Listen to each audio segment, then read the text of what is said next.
Hey,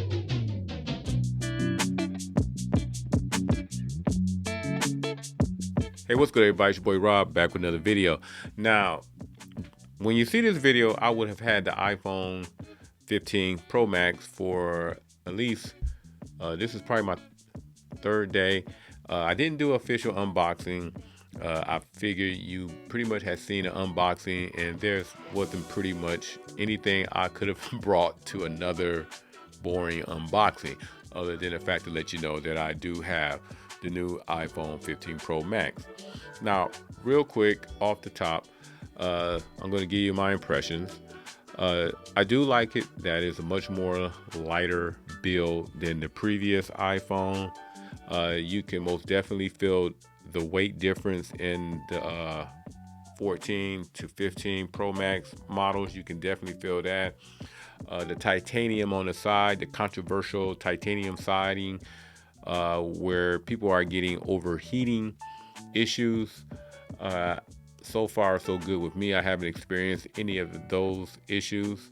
But from what I've seen a couple of videos from iPhone, if I'm pronouncing his name right. He has determined that he thinks the culprit for the heating has been Instagram. So keep that in mind.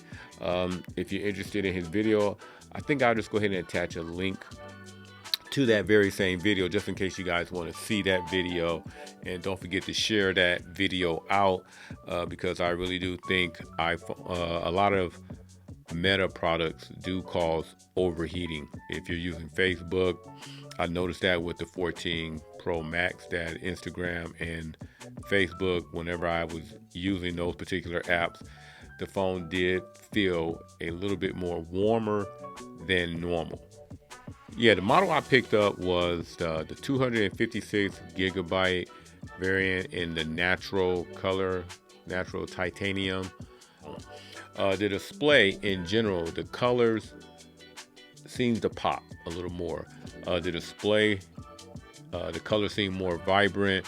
The reds are much more darker.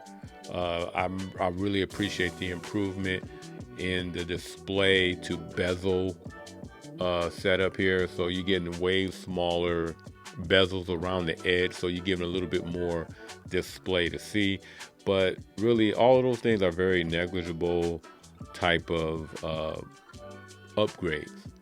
So, but here's the thing: if you got anything from a 14 or 13,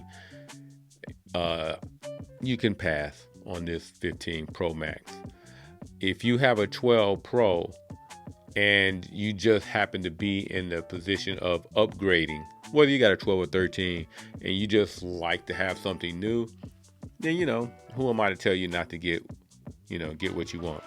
But again, the two things that stand out the most from my first 48 hours is display color and lightness of build. And I really haven't done any in-depth video or taking pictures because it's pretty much been in the middle of a work week. But for the most part, I will take advantage of these cameras. I always do. I usually film B-roll with my iPhones whenever I do some of my videos, so you will get a chance to see the quality of the videos just by checking out the B-rolls in some of my videos. So that pretty much does it for this video. I will give you a much more in-depth review a little later on as I get a little bit more comfortable with this phone. Again, thanks. Don't forget to hit that subscribe button, and don't forget to hit that notification bell so you'll be notified of future videos like this. And I catch everybody in the next video. I'm out.